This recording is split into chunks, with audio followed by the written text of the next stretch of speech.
Mira, yo comencé a escalar porque mis hermanos mayores, Hugo y Titín, escalaban. Ellos comenzaron a escalar, bueno, primero que eran Boy Scouts de La Salle, del Colegio La Salle, yo también. Y ese grupo, de alguna manera, tuvieron contacto con unos expats europeos que vivían en Caracas que escalaban. Claro, siempre les interesó la escalada, la montaña y tal, y conocieron sobre todo una gran influencia fue un escalador inglés que se llamaba David Knott, que Ok, vino a Venezuela en los años 60 y era un aventurero.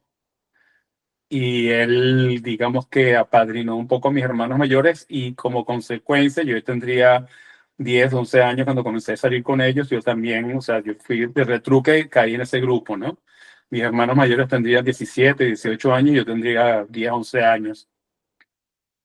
Este David Knott era montañista, había subido el Salto Ángel, la primera vez que se escaló el Salto Ángel por una arista del lado derecho de la cascada, la escaló David Knott con un grupo de Pennsylvania Cavers, no me acuerdo cómo se llamaba, unos exploradores, espeleólogos de aquí de Estados Unidos.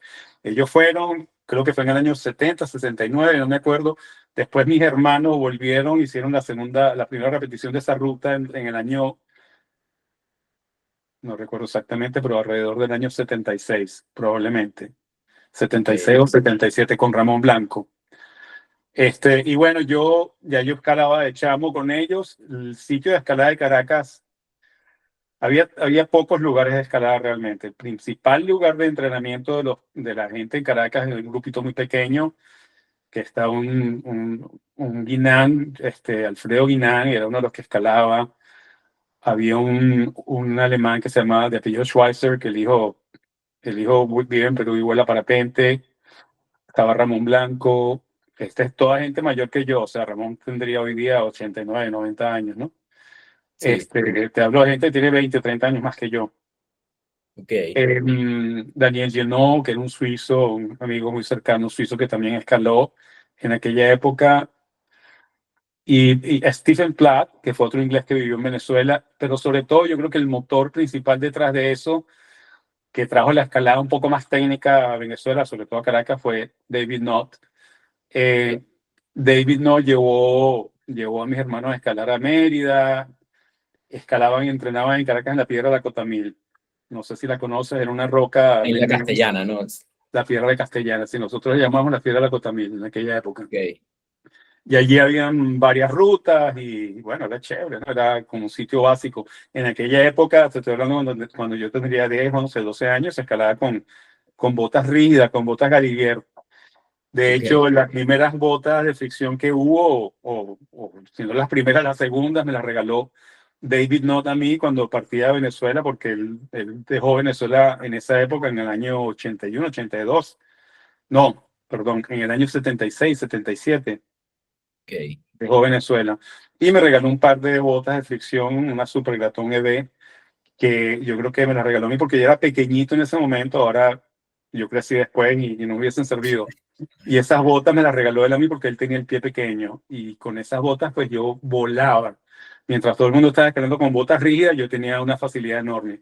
En esa época, mi hermano Hugo dictó unos talleres de escalada y de montañismo.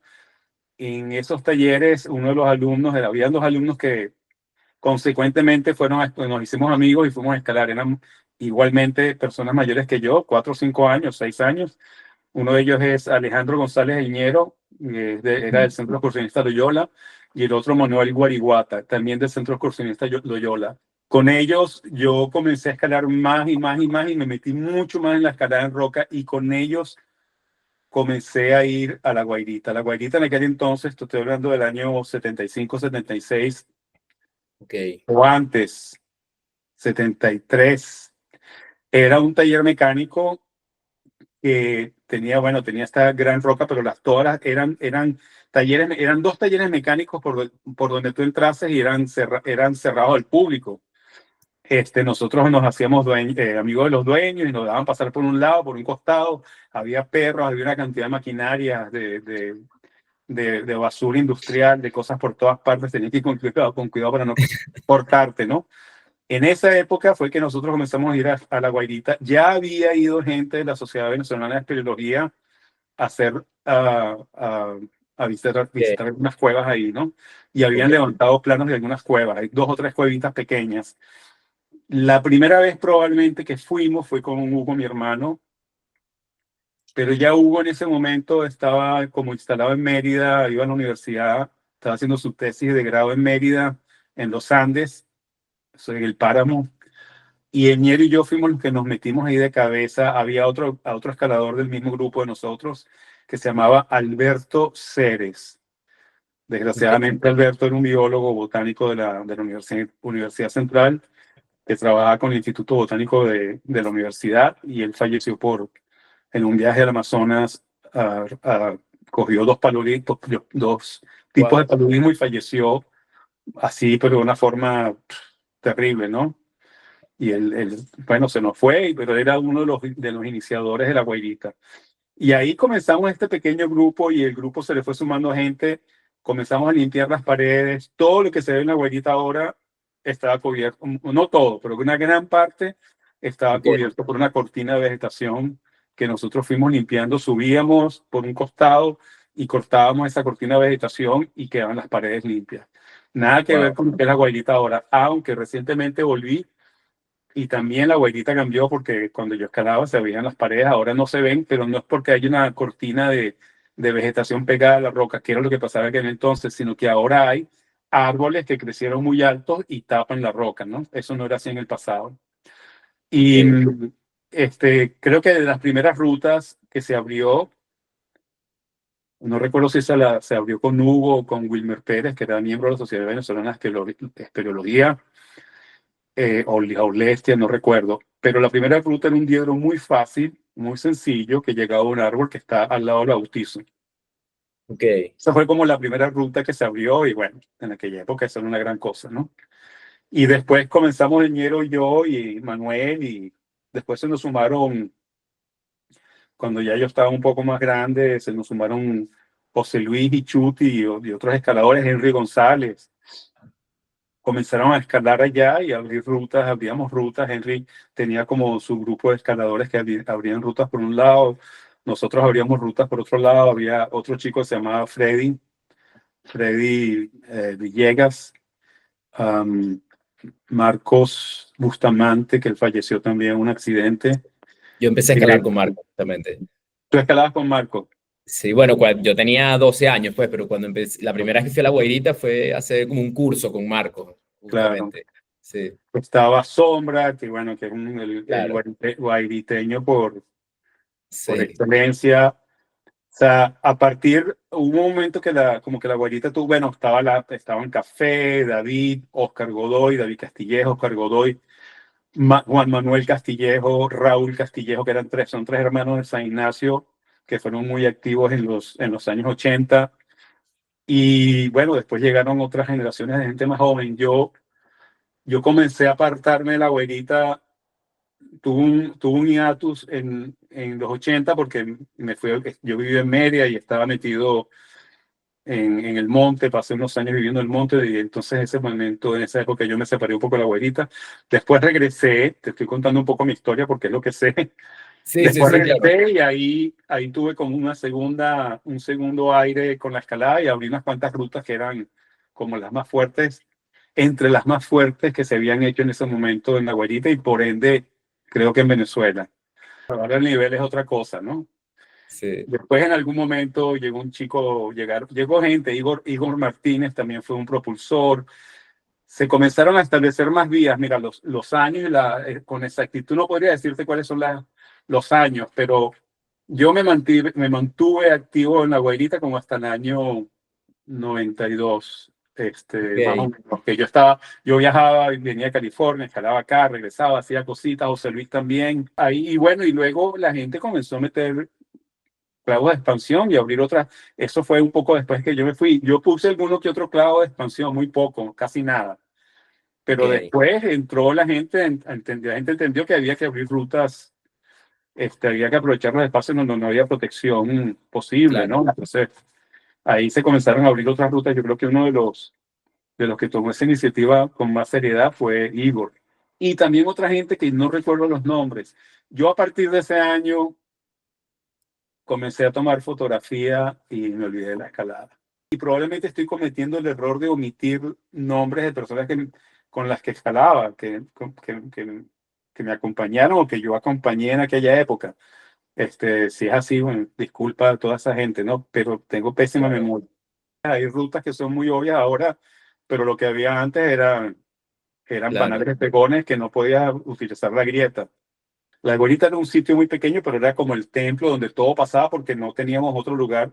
O sea, la Guarita tuvo un gran impulso porque todo el esfuerzo de la escalada como bueno, en Caracas principalmente, pero digamos que hasta en el resto de Venezuela. Si no era subir a los Andes, a los picos en Mérida, era como, ay, la güerita, la güerita. Entonces todo el mundo iba a la güerita y hacía algo y tenía algo que ver con la güerita y se hacían, la gente intentaba hacer cosas nuevas y progresar dentro de la güerita, pero nuestro universo de escalada era mínimo.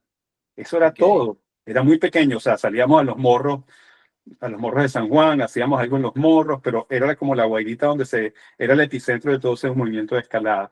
Y yo sí puedo decir que allí fue donde comenzó también esta cosa del grado, de subir el grado. Más que de ok, la escalada deportiva, era subir el grado, ¿no? O sea, nosotros así hicimos las primeras rutas que se hicieron, y bueno, por ejemplo, ese diedro debe ser casi que 5-0, o sea, el diedro que sube al árbol, ok, ¿no? O un poco más, pero después comenzamos a hacer rutas que ya protegíamos grietas con clavos, con pins, con los arrows, con cosas, y entonces hacíamos ok, movimiento, colocábamos un choque y se quedaba ahí trancado, o sea, improvisábamos, no teníamos taladro en un momento. Después llegó un taladro y las cosas cambiaron un poco, pero se podía todavía hacer rutas obvias que no habían sido hechas sin necesidad de meter claro, bolts, ¿no?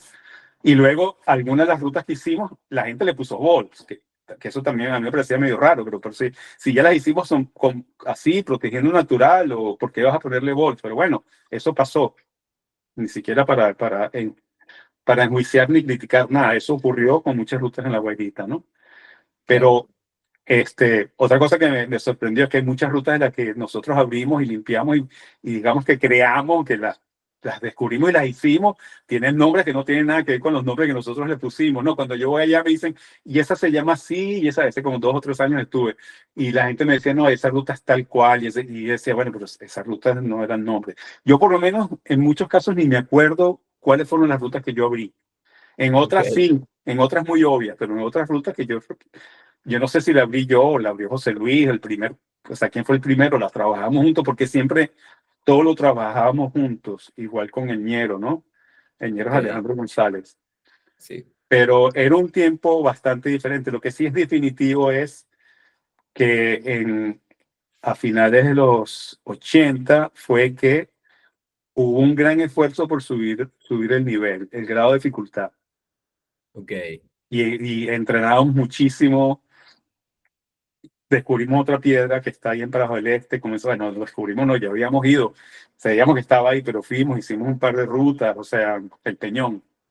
ajá, Estaba la Piedra de la Trinidad, que yo no sé si existe, que idea, era como una laguna artificial ahí, con una roca, ahí escalamos también, pero siempre el epicentro, el centro de toda la atención era la Guairita, porque era también muy fácil llegar, era como ofrecía oportunidades, entonces ahí hicimos muchas cosas.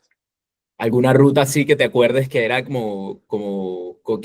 fuera como emblemática para ti o algo así, ni siquiera necesariamente que fuera de las que abriste tú o algo así, que te acuerdes como, Mira, ahí hay varias rutas muy bonitas que eran como descubrimiento. Cuando a veces nos montamos en algo y decíamos, wow, pudimos hacer esto, no lo puedo creer. Había una que era el unicornio, no sé cómo se llama ahora. El unicornio era una ruta que, que era una grieta que estaba tapada con un panal, ¿no? Y la limpiamos y tal. Y luego la abrimos y la abrimos desde abajo. Y no teníamos ok, bolsa ni nada. O sea, wow, era metiendo cosas, ¿no? O sea, esa me gustaba. Había otra que era una grietita a la izquierda, una ruta obvia. Subes por un queso, por una parte extraplomada, que son unos quesos, llegas a la esquina arriba y ahí te lanzas una travesía. Y todo eso lo hicimos también sin bolsa ni nada. O sea, poníamos una cinta en un lado, un choque en otra parte, o sea, eran qué rutas, y fino. esa era chéverísimo, y esa ruta era probablemente, no sé cómo sería, cómo será hoy día, porque todo cambia, pero era probablemente un 511 más, Ok, y más fino. que, ah, Sí, ya ni me acuerdo, ¿sabes? O sea, no, bueno, había una perra que se llamaba Leica, que era la perra del taller. Esa era una perra muy chévere que cada vez que llegábamos nos trataba de morder. Al final nos hicimos amigos de ella. Eran de los primeros años, ¿no? Es que yo fui a la abuelita durante muchos años.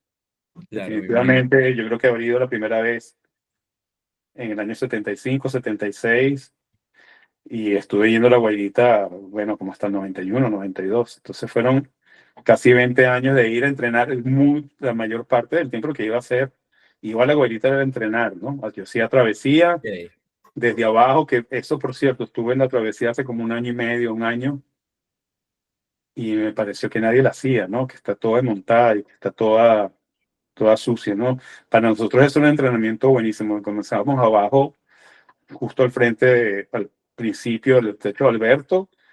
exacto. El techo de Alberto se llama por Alberto Sí, Cero. Y ok, después seguíamos todo y llegamos hasta el final, a lo muy arriba, a lo último, ¿no? ya. Y ida y vuelta, eso qué sé yo, 200 metros o más de 200 Ujú. metros, ida Sí, y sí, otros 200 metros para abajo, 150 metros ida, 250. Era un súper entrenamiento, ¿no? Y así con ese entrenamiento, nosotros, Chuti, José y yo, llegamos a Estados Unidos y hacemos 512, que en aquella época era un nivel bastante alto, hoy día no es nada, ¿no? Pero 512 entrar sigue siendo un nivel alto. Es un deporte diferente, o sea, escalada y tal, y no lo digo para disminuir la escalada deportiva, para nada. claro, En gran medida lo que hacíamos era escalada deportiva, un poco primitiva, ¿no? Después vino la gente y como que comenzó con el bols y se abrieron mucho más opciones, más posibilidades, pero era una escalada un poco diferente, ¿no? Porque claro. exigía más uso de la cabeza, uno de los clásicos para nosotros. Último punto que tenía por aquí, el preguntarte un poquito sobre José Luis. Todo lo que uno averigua y uno ve en internet y los cuentos, era como así un personaje así como mítico, un genio esotérico, o sea, y creo que eras bastante, por lo que he visto, eras bastante cercano a él y conseguiste unas fotos ahí que creo que son unas fotos tuyas de él. Éramos muy cercanos de chamo, o sea, digamos que José comenzó a escalar con el grupo mío, pues, o sea, era parte, José era volador de parapente, de Ícaro, de ala delta, y así nos conocimos. Yo no volaba a la delta, pero mis amigos que volaban a la delta, uno de ellos era Wilmer Pérez, que es un espeleólogo y que también fue escalador en algún momento, un tipo ya grande. Era muy amigo de José Luis de Chuti, entonces por ahí una conexión conmigo, y así comenzamos a escalar juntos, y era un tipo, o sea, yo una persona con una capacidad primero la capacidad física extraordinaria, después con una capacidad de enfoque. Yo creo que es la persona con la mayor capacidad de enfoque que yo he conocido en mi vida, ¿no? Y en poco tiempo se hizo un escalador buenísimo, ¿no? Y después pasó mucho tiempo en California escalando. De hecho, la primera vez que fuimos a Yosemite, fuimos José, Chuti y yo juntos. Esa fue la primera vez en el año 83. Después él volvió varias veces, yo volví varias veces con él también. Bueno, él acumuló una gran experiencia, ¿no? Y tenía un gran talento. O sea, era impresionante. Era muy bueno, tenía una cabeza excepcional, una capacidad, eso que te decía hace un momento, de enfocarse, y una cabeza excepcional que le permitía meterse, o sea, en situaciones de run out y bueno, de escalar del sol o hacer cosas. Para mí, en ese momento, yo no conocía a nadie que tuviese esa capacidad, ¿ves? Era verdaderamente un escalador muy bueno. O sea, diferente, pero, o sea, diferente a lo que yo conocía en aquel entonces, ¿no? Muy volado, muy buen escalador, extraordinario.